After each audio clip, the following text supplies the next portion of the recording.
probably saw a little together for the last 6 months, but they have been incredibly instrumental in getting the rebuild part of the disaster together. So thank you for what you do.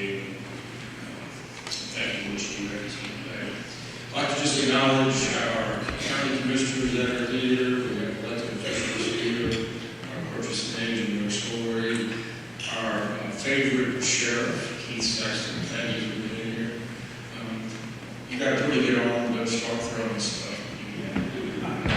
Thank you, Chamber, for allowing us to come and talk just a little bit about some of the things going on in Washington County that are a little different in the city. And so I'm going to just start with that because there's a lot of positive things going on in Washington County that have taken place over the last year, despite the fact that we had just a little event last fall. One of the things that's really important to our economy is our county is median household income, and that's continued to go up. It's like double digit over the last few years. It's very important.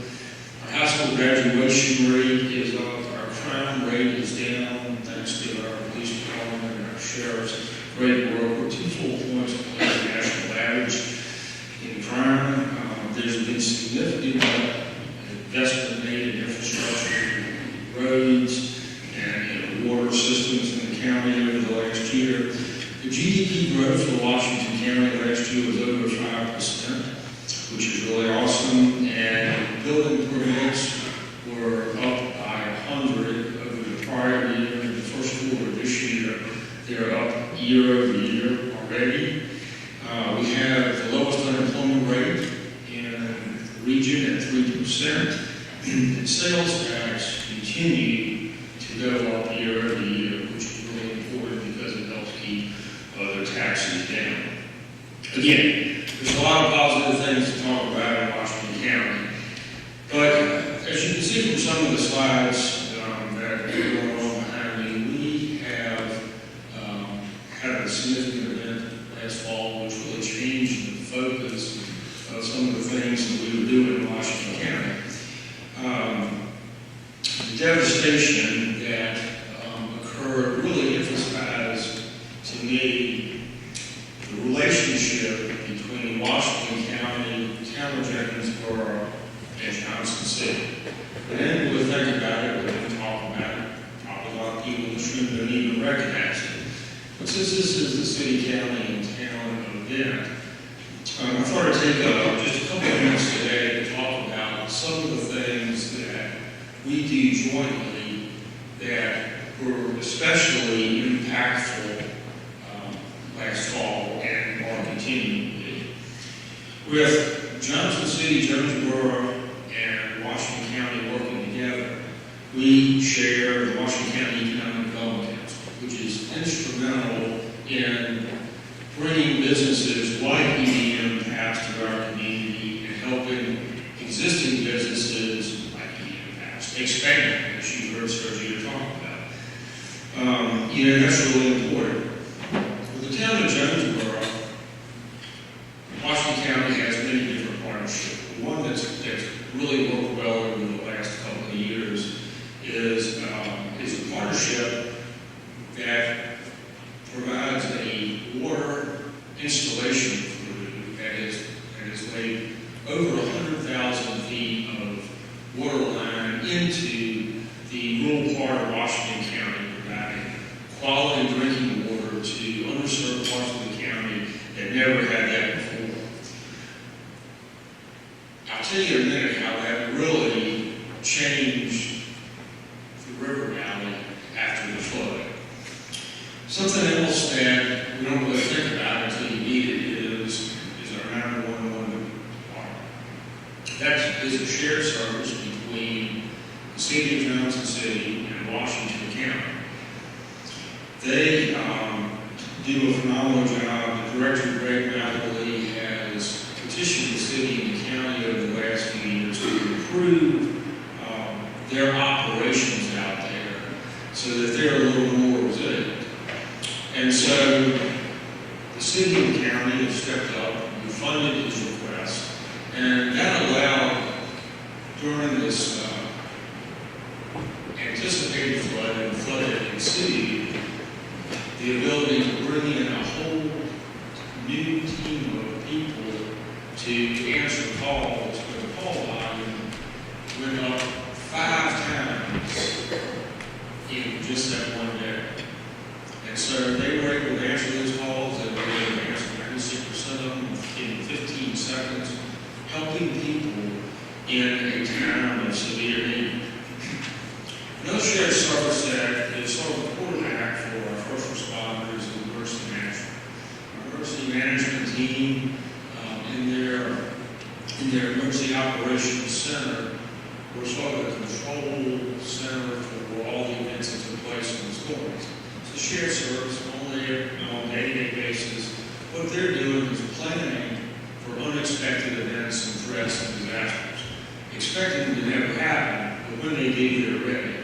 And so they were in this case, and they stood up this operations center 3 days before the storm arrived, so that when the event took place, even though it was significantly greater than predicted and anticipated, they were prepared and ready. No shared service between the city and Washington County is emergency medical EMS.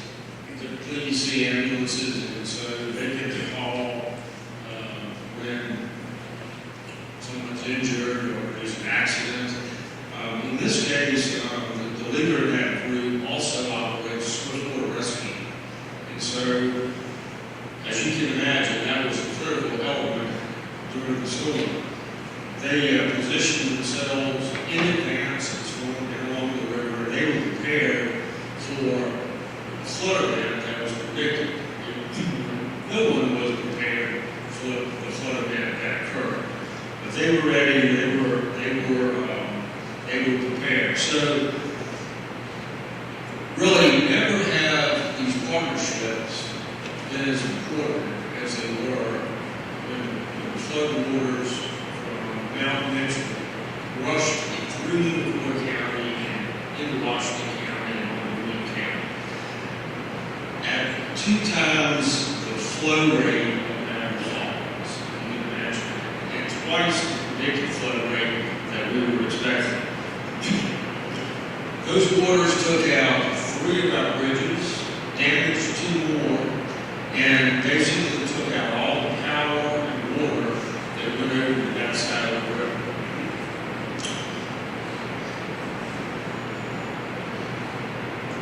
It was an amazing sight. It was basically, we had thousands of people isolated on the other side of the river, and we couldn't get to them. Get them out. We couldn't get emergency services to them other than what were already there. That flood destroyed roads, destroyed the water system. Access to the river, to people across the river was completely lost. So, the flood happens. We begin to go to work. The sheriff, working with a team of contractors and with our highway department, was cutting trees and working on the road to get access in there. We were in there inspecting bridges and cleaning debris and making another pass. By the end of Saturday, we had a way to get to the folks over there, and the work was now going forward to restoration. So here's where the relationship with the town of Jonesboro becomes really important, because water is a critical element. And so we were able to take that team of people and then working with the town and the county collectively, using materials that were stockpiled for water projects, and rebuild the water system and restore water over there less than 3 days after the storm took place, which is pretty amazing. You can, even though you didn't have power, you can pick a little power with a generator. And I'm going to tell you, people get upset when they're having to take a shower with bottled water. So that was really important. Another partner that we have that we all share is White Ridge's amazing group. They were able to deliver power back to most of the residents over there on day 3, which is pretty amazing for all the wires were torn down across the river. So I just want to say thank you, partners. Gray Ridge, Jonesboro, Johnson City, all working together, we were able to really accomplish a lot. So on behalf of the citizens of Washington County, particularly those that were impacted us, I just want to say thank you. So in conclusion, and looking forward to where Washington County is moving over the next year, we will be looking at investing around $50 million to rebuild bridges, roads, infrastructure that was destroyed along the village of the river valley. But we're also going to focus on projects that are ongoing. The collaboration between some of our local business partners, some of them are in the room here today, and our school CTE programs, it's got up and running, and it's really making a difference in our students. We'll soon be unveiling a new facility for our Boones Creek campus of the College of Applied Technology. I saw Keith here earlier, and congratulations on that. It's going to be a great facility. It's going to offer new courses both to students and to adults, and one of those is for heavy equipment operation, which is unique and it's really needed. We'll be unveiling the cutting the ribbon on the Appalachian Producers Co-op with the new processing facility in Telford here in the next couple of months. As we continue to build out the Training and Learning Center in Gray and relocate the Gray Library there, and to develop a partnership with Northeast State for a culinary program that will be located there as well. We mentioned business expansions. Ian Paps is here today.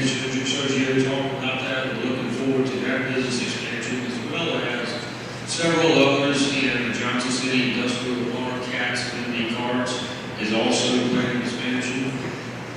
There are lots of positive things to look forward to in the coming year in Washington County with the town of Jonesboro and Johnson City.